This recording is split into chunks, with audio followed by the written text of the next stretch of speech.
நீங்க என்ன கேட்டீங்க. உங்களுக்கு ஏதாவது கேள்வியில விவரம் தெரிஞ்சுக்கணும்னா கேட்டு தெரிந்து கொள்ளலாம். அதுக்கு விளக்கம் கொடுக்குறேன். ஏன்னா நான் சொல்லிட்டே போயிட்டு இருக்கிறேன், மனசு நின்றுட்டே இருப்பாங்க. அவங்களுக்கும் சேர்த்து விடை கொடுத்துருக்கிறேன். இருந்தாலும் தெளிவாக்கிக் கொள்ள கேட்டு தெரிந்து கொள்ளக்கூடிய விரும்புகிறவங்க கேட்கலாம். என வாழ்க்கையில் எத்தனை விதமான சந்தர்ப்பங்கள் நல்ல மனதை மாற்றுகின்றது. அதே போல மாற்றும் நேரங்களில் நாம் எதை செய்து அந்த தீமையை நமக்குள் புகாது தடுக்க வேண்டும் என்ற நினைவினை உங்களுக்குள் கூட்டிக் கொள்வது தெரிந்து கொள்வதும் நல்லது. கேட்கலாம். சாமிகிட்ட எப்படி கேட்குன்னு பயப்பட வேண்டாங்க.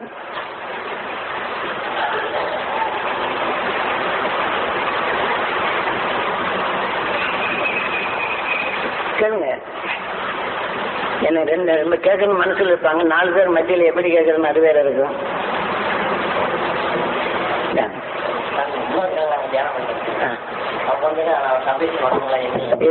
இது பாருங்க. சொல்லுங்க, நல்ல சொல்லுங்க. இன்னொரு மைக் இருக்குதா? சரி, இதுல சாமி முன்னோர்களுக்காக நாம தியானம் எடுக்கும்போது சபிச்சு மலரம் எண்ணி சாமி சொல்றீங்க. அதே மாதிரி நாவல் செய்யறேங்க. சபிச்சு மலரங்களை எண்ணெய் முன்னாள் நான் வீடு கேட்டேன் சாமி. அது செலுத்திட்டேங்க. அப்புறம் மீண்டும் நாம சபிச்சு மலரங்களை எண்ணெய் மீண்டும் நாம நமக்கு செலுத்திக்கணும்னு கேட்கணும்.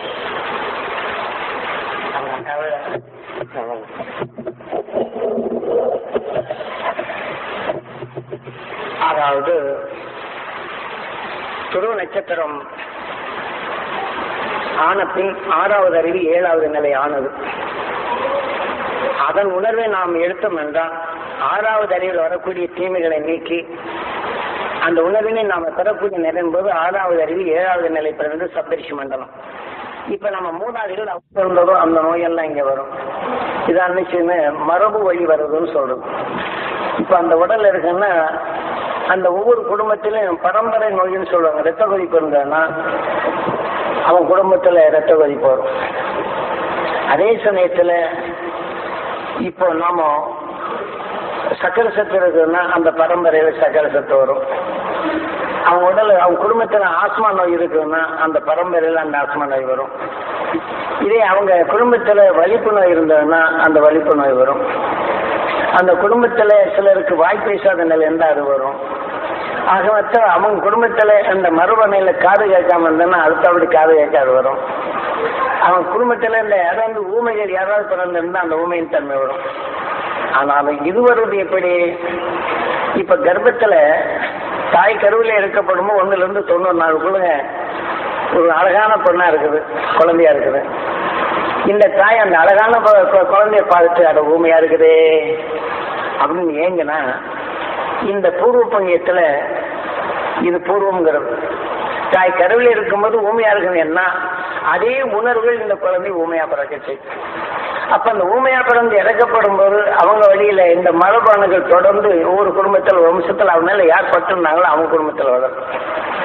இதே மாதிரி இப்ப கர்ப்பத்துல இருக்க போகும்போது 1 to 90 நாளுக்குள்ள சக்கரை சத்துல இருக்கிறவங்கள பார்த்தா அந்த கருவில் இருக்க குழந்தையும் சக்கரை சத்து. இப்போ நம்ம ஒரு 10 பேர் வந்துகிட்டு இருக்கிறாங்க. பிறந்ததுல இருந்து சக்கரை சத்து இன்சுலின் போட்டு வராங்க. நான் கேட்டேன் எப்படிமா இங்க வந்தது அப்படின்ட்டு. அப்புறம் என்னமோ தெரியல எங்க குடும்பத்துல ஒருத்தர் சக்கரை சத்து இல்லைங்க, இந்த மாதிரி சக்கரை சத்துங்க.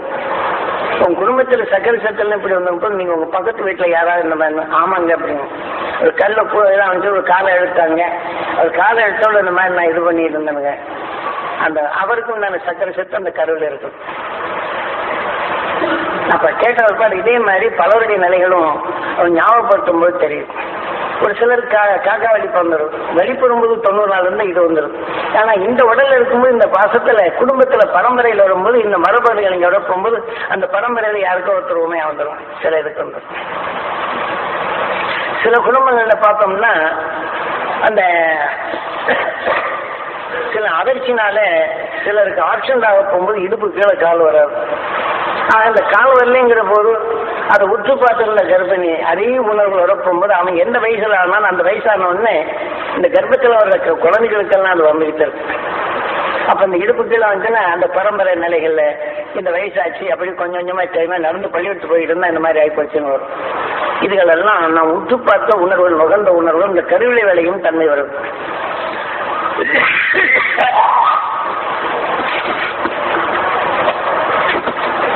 இதே மாதிரி குழந்தை தவறு செய்யல, நாமும் தவறு செய்யல, பரிவோட பண்போட கேட்டு அறிகிறோம். ஆனா கர்ப்பத்தில் இருக்கிற குழந்தைக்கு அது வந்தது. அதான் அகசியனும் தாய் கருவில் எடுக்கப்படும் போது விஷ ஜந்துகள் இருந்து மீண்டிட வேண்டும் என்று பல பச்சளைகளை சுற்றி போட்டுவிட்டு மேலேயும் பூசி இருச்சு. அப்பதானே செய்து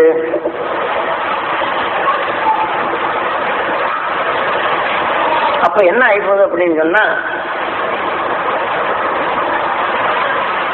அந்த இவங்க பச்சளை போட்டுக்கும் போது பாம்போ தேவலோ மிருகமோ யானோ புலியோ ஒன்றும் பக்கத்தில் வர்றதில்லை. ஆனா இவங்க முகந்த உணர்வு கர்ப்பம் விடும்போது அந்த கருவுடைய குழந்தைக்கு பட்டுருச்சு. அப்ப அந்த குழந்தை நினைச்சு விஷத்தை முறிக்கக்கூடிய சக்தி வரும். அந்த விஷத்தை முறிக்கக்கூடிய தாய் கருவை பெற்றதுதான் அவன் வாழ்க்கையில போகாம விஷத்தை முறித்து இந்த உயிரை போல ஒளியாக, ஏனென்றால் 27 நட்சத்திரங்கள் வருவதும் விஷம்தான். அந்த விஷத்தையே மாற்றி அமைத்து உணர்வின் தன்மை ஒளியாக மாற்றும் உயிரை போல இந்த விஷத்தின் தாக்குதல் தான் உயிரின் துடிப்பு வருது. ஆகவே இதை போல அந்த உயிரின் துடிப்பால் நுகர்ந்த உணர்வு உருவாக்குது அணுக்களாக. ஆகவே ஒவ்வொரு அணுக்களும் இந்த விஷம் உண்டு. காரணம் சூரியன் வரக்கூடிய வெப்பமும் காந்தமும் கடைசியில் விலகி செல்லும் விஷம் இதோட கவர்ந்து காந்தம் எடுத்து வெப்பத்தோட இணைத்துக் கொள்ளும் போதும் இதுல எந்த உணர்வு சேர்ந்தோ அந்த அணுவின் தன்மை ஆக போகும்போது அது விஷமாகி அந்த துடிப்பு நிலை கொண்ட மனத்தையும் இயக்கத்தையும் எல்லாமே கொண்டு வருகின்றது. ஆனா இதே போல விஷம் இல்லாதது ஒன்றும் இல்லை. ஆனாலும் இந்த விஷத்தின் தன்மை நம்ம தாக்கப்படும் போது அதனால் நாம் விளைகின்றோம் என்ற உண்மையை அது உணர முடிகின்றது. இதே போல விஷத்தை முடிக்கும் சக்தி பெற்ற இந்த அகசியன் வானுலக அலைகள் விஷத்தை நீக்கி அதை அடக்கி ஆட்சி வருகின்ற சக்தி வருகின்றது, ஒளியாக மாற்றும் தன்மை வருகின்றது. இப்ப நாம் என்ன செய்து விஷத்துக்கு விஷம் மோதும் போது நெருப்பாக மாறும். நெருப்புகள் ஆகும்போது விஷம் விளையுது. ஒரு விஷத்தின் தன்மை நெருப்பிலே போடும்போது அது வேகுது. ஆக இதனாலே அந்த விஷம் கருகி ஆவியா போகுது. ஆனா நெருப்பு வளருது. இதே போலதான் இந்த இயக்கத்தின் தன்மை கொண்டு இந்த விஷத்தை முறிக்கும் சக்தி தாய் கருவிலே பெற்றான். இப்ப அதே போல இந்த தாய் கர்ப்பத்தில் இருக்கும்போது அந்த துருவ நட்சத்திரத்தின் பேரருளும் பேரொழியும் பெற வேண்டும் என்று எண்ணி ஏங்கினால் இந்த கருவில் இருக்கக்கூடிய குழந்தை பெறும். ஆனால் அதான் அதே நிலையை இந்த குழந்தை பெற செய்து தீமைகளை நீக்கக்கூடிய சக்தி வரும். இப்ப அருணகிரிநாதர் என்ன செய்யறாரு? கடும் போக்கிரி தவறான வழியில் நடந்து கொண்டார். ஆனாலும் பெரிய செல்வன் தான். தவறான வழியில் அவன் நடந்து கொண்டிருந்தாலும் அவருடைய சகோதரி ஞானிகளை பற்றி படிப்பதும் அது அருணகிரிநாதர் அவர் பின்னாடி தான் வருகின்றார். ஆனால் பல தவ முனிவர்கள் செய்த நல்ல ஒழுக்கங்களையும் அவர் வளர்த்து கொண்ட உணர்வுகளையும் இந்த சகோதரி தனக்குள் அந்த வளர்த்து படித்து தன் சகோதரன் நல்லாகணும் நினைக்குது. அவன் காசை தொலைச்சிட்டு வருது. தன் சகோதரனுக்காக இது திருமணம் செய்யாதபடி இருந்தது. இருந்தாலும் சகோதரன் இப்படி இருக்கிறானே, அவன் நல்லவனாக வேண்டும் என்ற உணர்வை எடுத்தது. அந்த உணர்வின் தன்மை தனக்குள் எடுத்துக்கொண்ட இந்த தாய் அதே உணர்வுகள் பல பாட நிலையை எடுக்கிறது. தன் சகோதரன் நல்ல நிலை ஆக வேண்டும் என்று விரும்புகின்றது. இருந்தாலும் அந்த அருணகிரிநாதன் பெண் மோகம் கொண்டவன். அதனால் ஏற்பட்ட தீமையினால் விளைந்தது குஷ்டரோகம் ஆகின்றான். அவனிடம் அணுகிலே யாரும் வருவதற்கில்லை. வெறுக்கும் தன்மை வருகின்றது. இங்கே பணமும் செல்பூரம் போய்விட்டது. கூலி வேலை செய்து சாப்பிடும். தன் சகோதரன் வந்து கேட்கிறான் என்று சொன்ன உடனே அதை என்ன செய்யறான்? எனக்கு அவன் என்னை அவமதிச்சுட்டா நீ காசை கொடு, அவகிட்ட நான் என்ன பொய்யா ஆகணும், எப்படியா நீ காசை கொடுங்கிறான். அப்போ உனக்கு இச்சைதானே தேவை, என்னையே நீ அனுபவிச்சுக்கிட்டு அப்போ உடனே என்ன செய்ய சொன்ன உடனே தன் சகோதரன் இப்படி ஆகிவிட்டாங்க என்ற நிலைகளை அது மூச்சாகி இறந்துடும். அப்ப அந்த உடலுக்கு போகும்போது தாய் அந்த தன்னுடைய சகோதரனுடைய நிலை என்ன இந்த உடலுக்குள்ள போயிடும். அது எந்தெந்த பாடநிலைகளை எடுத்துக்கொண்டதோ அந்த உணர்வு அனைத்தும் இந்த அருணகிரிநாதன் உடலுக்குள் இந்த ஆதி சங்கத்தின் இனி தன் சகோதரியே போய்விட்டால் இனி என்ன வாழ்க்கை என்ற நிலை கோபத்து மேலே ஏறான். அப்ப தான் கீழே விழுக போகும்போது சகோதரனை காத்திட வேண்டும் என்ற உணர்வு தனக்குள் எடுத்ததனால் அந்த உடலுக்குள் சென்று இவன் கீழே விழுக போகும்போது விழுகாது தடுத்து அவனுடைய உணர்வை திசை மாற்றினான். இந்த ஜென்மத்தில் செய்த பாவங்கள் போகட்டும், இந்த உடலுக்கு பின் நல்ல அடுத்த ஜென்மமாக எனக்கு புனிதமாகும் நடைபெற வேண்டும் என்று எண்ணி ஏங்கி அவன் உலகை சொல்லியிருந்தான். அப்போதுதான் இந்த சகோதரி எடுத்துக்கொண்ட உணர்வுகள் அவனை கீழே விழுகாதபடி அவனை நல்ல உணர்வுகள் உள்நின்றேன் உரைச்சு. அப்ப கீழே விழுகாது தடுக்கப்படும் போது அப்போதான் நாத விந்துகள் ஆதி நமோ நம நாம் எந்த குணத்தை எடுக்கின்றோமோ அந்த உணர்வுகள் அது விந்தாகி அந்த உணர்வு நம் உடலில் சேருகின்றது. இப்படி வெகு கூடி என்ற நிறைய பாருங்கள் எடுத்துக்கொண்ட உணர்வு எதுவோ நம் உடலுக்கு நாத விந்துகள் ஆதி நமோ நம வேதமன்ற சரூபாய நமோ நம இந்த பாடல் பாடுறோம் பஜனையில். ஆனால் நாதவிந்து நாம் எடுத்துக்கொண்ட உணர்வுகள் அது விந்தாக மாறி அந்த உணர்வு நம் உடலாக்கி அந்த குணத்தின் செயலாக நமக்குள் செயல்படுகிறது என்று அந்த அருணகிரிநாதர் தெளிவாக பாடுவார். யாரால் இந்த சகோதரியின் உணர்வுகள் அவன் எடுத்துக்கொண்ட உணர்வு உடலை இயக்கினாலும் ஆனால் தாயின் உணர்வு அதற்குள் சேர்த்தன் இவன் நல்லவனாக இந்த உணர்வு அங்கு சேர்கின்றது. இப்ப சில வீட்டுல இந்த மாதிரி வீட்டுல பிடிக்கல என்ன தற்கொலை பண்ணுங்க இவனா செத்தாலும் உடவுனா பாருங்க. அப்ப அந்த உழவு போகும்போது என்ன ஆகுது, இந்த ஆன்மா அங்க போனவுடனே இந்த எந்தெந்த வழியில செத்ததோ அவர் வந்து முட்டை சொல்லி மோத சொல்லி அது மாதிரி இருக்கு. அதே மாதிரி ஒருத்தர் திடீர்னு ஆசன் ஆயிடுறாங்க, நண்பர்கள பழகுறாங்க, ஐயோ நான் என்னை விட்டு போறேனே இந்த மாதிரி துயரப்படுறேன் என்ன அந்த உடலுக்கு போகணும் இந்த துயரமெல்லாம் அங்க ஆட்சி படைக்குது. ஆனால் சகோதரியோ அவன் தெளிந்த மனம் பெற வேண்டும், அந்த உயர்ந்த நிலை பெற வேண்டும், இந்த உயிர் சென்றப்பின் அந்த உடலை சேர்த்து இதை செய்கின்றது. அதெல்லாம் கவனமா இருக்கும். அதே மாதிரி திருஞான சம்பந்தர் தாய் கருவில இருக்க போகும்போது குழந்தை வேணும் என்று பக்தி நிலை பெற்றாலும் சிவனுடைய தத்துவத்தை அங்கே கலாச்சாரத்தை அவன் செய்யும்போது அதெல்லாம் செய்யறாங்க. அதை கர்ப்பம் விடும்போது கேட்டு கேட்டு கேட்டு அதன்படி என் கருவில இருக்கக்கூடிய குழந்தை வேணும், நஞ்சினை நீக்கிடும் அருள் சக்தி பெற வேண்டும் என்று தாய் எண்ணுகின்றது. அந்த உணர்வு வெளிப்படி அந்த குழந்தை பிறந்ததிலிருந்து அவன் கண்ணுட்டு பார்த்தான்னா தேள் கொட்டினாலோ பாம்பு கொட்டினாலோ விஷத்தால் தாக்கப்பட்டாலோ இவனை பார்த்தோன்னா நோய்கள் போகுது, விஷம் எல்லாம் நீங்க. அப்ப யார் திருஞான சம்பந்தர் அவன் கத்திட்டான்னா அப்ப தாய் கொடுத்த இவங்க எல்லாம் இந்த கட்டுக்கதை அழிச்சு ஞானப்பால் ஊட்டின பராசக்தி அப்படின்னு சொல்லுவாங்க. இதுகள்லாம் தவறான வழிகளும் காட்டப்பட்டது. தாயின் உணர்வை இங்க வந்த பின் அவனுடைய நிலைகள் வருகின்றது. அப்ப அவனுடைய பார்வையில் பல தீமைகள் போகுது. இப்படி எத்தனையோ பேர் தாய் கருவிலை விளைதான் பூர்வ புண்ணியமாகி அதன் வழி விளைகின்றது. இதை போன்றுதான் நாம் ஒவ்வொரு நொடிகளையும் இப்ப நாம் உடல்ல எண்ணும் போது தன் குழந்தையை வந்து அறுவடை பெற வேண்டும், என் குழந்தை நிலையை நல்லா ஆகும் சொல்லிட்டு இந்த உணர்வை வளர்த்து கொண்டால் நாம் அறுவடை அங்கே செல்கின்றோம். இந்த குழந்தையோ நம்முடைய தந்தைகளோ இந்த உடலை விட்டு சென்ற பின் எங்களுடைய மூதாதைகள் உடலை விட்டு பெருஞ்சென்ற அந்த ஆன்மாக்கள் அந்த சப்தேஷ மண்டலத்தோடு இணைந்து உடல் பெறும் உணர்வு கரைந்து பெருவீடு பெருநிலை என்ற நிலை அடைய வேண்டும் என்று எண்ணும் போது இந்த உடல் அங்கே செல்லுகின்றது. அப்ப அந்த உடல்ல பெற்ற இந்த உணர்வு அங்கே கரைக்கப்படும் போது கரைத்திடும் உணர்வு அங்கே விளைகின்றது.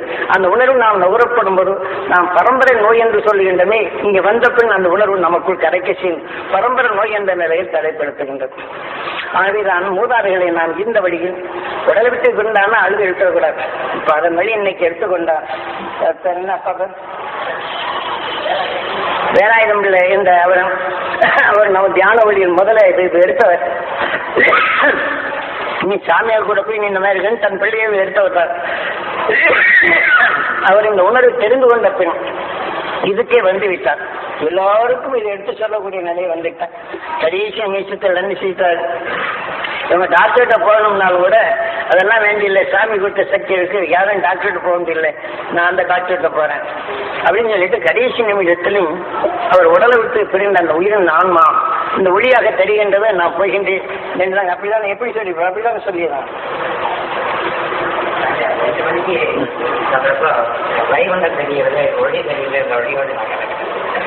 முன்னக்கூடிய அந்த உணர்வு அந்த சப்தேஷ மண்டலத்தோட இணைய அந்த சக்தி தெரிகின்றது. அவர் என்ன செய்யறாரு, அங்க போறாரு.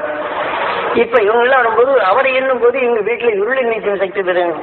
நாம கடைசி முடிவு எதுவா இருக்கணும், அதுவாக தான் இருக்கணும். இப்ப நாம என் பிள்ளை இப்படி இருக்கான அவர் இத்தனை பேர் இருக்கும்போது என் பையன் இப்படி இருக்கானே அனாதையா போயிட்டாங்கன்னா இங்கதான் வருவார். ஆகவே அவர் கடைசி நிமிடத்திலும் அதே மாதிரி இப்ப உங்க சொந்தக்காரர் ஒருத்தர் எங்கேயும் அங்கே காட்சி கொடுத்துருக்கு காலை திருவிழாத்துல அங்க இந்த மாதிரி போயிட்டாங்க உடனே அவங்களுக்கே தெரியாதீங்க போகணும். அந்த நேரத்துல இந்த ஆன்மா பிரிஞ்சு போறாங்க தெரியும். அவர் பிரிஞ்சு அங்கிருந்து வந்திருக்கிறார். இதெல்லாம் இதே மாதிரிதான் நான் போகும்போது எங்க அம்மா ஆத்மா விட்டு பெரிய போகும்போது தாரமங்கலத்தில் இருக்கேன். அப்போ அந்த ஆன்மா அங்க அம்மா அப்படி ஆன்மா போறது தெரியல. எங்க அப்பா அப்படி ஆன்மா செல்லும்போது இதுல இருக்கிறேன் கரூர்ல. அங்க வந்து இந்த மாதிரி போறேன்னு சொன்னோன்னு அந்த ஆன்மாவே நாம் எடுத்துக்கொண்டவங்களுக்கு கொண்டு அதை ஏற்றுக்கொண்டவங்க நிலையில தான் இருக்கும். நாம் தாய் தான் எனக்கு இப்படிலாம் சம்பாரிச்சு வச்சு இந்த மாதிரி போயிட்டு என்னை காப்பாற்ற போயிட்டுனா இதுக்கு சொந்த வேண்டியதாங்க அவருக்கு நன்மை செய்ய முடியாது. அந்த பரம்பரை நோய்கள் தான் வழி. இதை போன்ற நிலைகள் எல்லாம் இருந்து நாம் விடுபட்டு பழகுதல் வேண்டும். ஏன்னா இந்த உடலுக்கு பின் இன்னைக்கு ஒரு விஷத்தன்மைகள் பரவினால் தூண்டோடு அழியுது. இதுதான் அன்னைக்கு இந்த 2000 என்று எடுக்கப்படும் போது இதிலிருந்து பல தீமைகள் விளைவுகளே வருகின்றது. அதில் சிக்காத நம்மை பாதுகாத்துக் கொள்ள நிலை வேணும். அந்த எல்லா சாசனங்களையும் கூறுவது தென்னாட்டில் இருக்கிறவங்க கொஞ்சம் பேர் தப்பிப்பாங்க. ஆனால் வடக்கு இருக்கிறவங்க இதே போல அசுர உணர்வு வந்து ஒருத்தருக்கு தாக்கி சாகும் நிலையதான் மனிதனா இருப்பான். விஷத்தன்மை மூடும்போது அது அழிந்திடும் நிலையை வருகின்றது. இப்ப மனிதனுக்குள் ஆசையின் உணர்வு போகும்போது இரக்கமற்று கொண்டு தட்டி பறித்து செல்கின்றான். தூங்கும் போது அடிச்சு கொள்றான். இப்ப அதே உணர்வு தான் எல்லாத்துக்கிட்டே வருது. இதை போன்ற உணர்வாங்கன்னா மனிதன் எந்த நிலைக்கு ஆளோகிற நிலையிலிருந்து நாம் மீண்டு பழகுதல் வேண்டும். அதுதான் உங்களை நீங்கள் நம்புதல் வேண்டும். உங்க உயிரான ஈசனை சிக்கனை பிடித்துக் கொள்ளுதல் வேண்டும். அந்த பேரொருள் என்ற உணர்வை அவரிடம் சேர்த்து அதன் உணர்வை ஒளியாக்குதல் வேண்டும். ஆக அவருடைய நவனாக ஆகும் அந்த நிலையை நான் பின்பற்றுதல் வேண்டும். அதை பெறச்சியதற்கு தான் நமது குருநாதர் சொன்னார். அதனால உங்கள் உயிரை கடவுளாக மதிக்கின்றேன், உங்கள் உடலை உங்கள் உயிரை ஈசனாக மதிக்கின்றேன், உங்கள் உயிரை ஆண்டவனாக மதிக்கின்றேன், உங்கள் உயிரை இறைவனாக மதிக்கின்றேன், அவனால் உருவாக்கப்பட்ட உடலை கோயில் என்று மதிக்கின்றேன், சிவம் என்று மதிக்கின்றேன், சிவசக்தி என்று நிலைகள் மதிக்கின்றேன். ஆகவே இதை போல நாம் பல கோடி சரீரங்களை சேர்த்துக்கொண்டு வினைக்கு நாயகனாக அந்த அரும்பெரும் சக்தியாக உங்க உடலில் உண்டு என்றும் மனிதனின் நிலைகளை தீமையில் அகற்றிடும் காட்டிய எதனையும் அறிந்திடும் அறிவு என் உடலுக்குள் கிடைத்தது. அறிவின் தன்மை அறிந்திடும் உணர்வின் தன்மை எனக்குள் உருவாக்கினாய் என்று நம் உயிரை எண்ணி நாம் ஒவ்வொருவரும் அந்த நிலை பெற வேண்டும் என்று உங்களை அந்த நிலையை எண்ணினார். உங்கள் பகமை எனக்குள் வராது. ஆக இதை போல நமக்குள் வளர்த்துக் கொள்ளுதல் வேண்டும். என்ன நிலை வரப்போகும்போது இப்படி சொல்லும் போது சிலர் இதில் ஒன்று பரீட்சைக்காக வேண்டி சிலர் தவறான நிலைகள் சில தவறு செய்வோரும் உண்டு. ஒன்றும் செய்ய மாட்டாங்கிற நிலையிலும் இப்படியும் போறது உண்டு. ஆக அத்தகைய நிலைகள் பெறுவோர்களின் உணர்வுகள் அவங்க உயிரையே அதை மாற்றிவிடும். அவர் நுகர்ந்த உணர்வை உருவாக்கிவிடும். அதன் விளைவை பின் அவங்க தெய்வம் நின்று கேட்கும், அரசு அந்த கேட்கும். நாம் எடுத்துட்ட உணர்வு ஒரு கெடுக்க வேண்டும் என்றால் அந்த கெடுக்கும் உணர்வின் தெய்வமாகின்றது. அதன் உணர்வு பெருக்கப்படும். அவனை எந்த அளவுக்கு பிறரை துன்பப்படுத்த வேண்டும் என்று எண்ணினானோ அந்த துன்பப்படுத்தும் உணர்வு அங்கே விளைந்தே தீரும். அதிலிருந்து எவரும் தப்ப முடியாது. இதை போன்ற நிலையிலிருந்து நாம் மீள்தல் வேண்டும், பேரருளை பெறுதல் வேண்டும். ஆக அந்த அருள் சக்தியை நமக்குள் பெற வேண்டும் என்று பிரார்த்தித்து இப்போது நாம் தியானத்திற்கு செல்வோம்.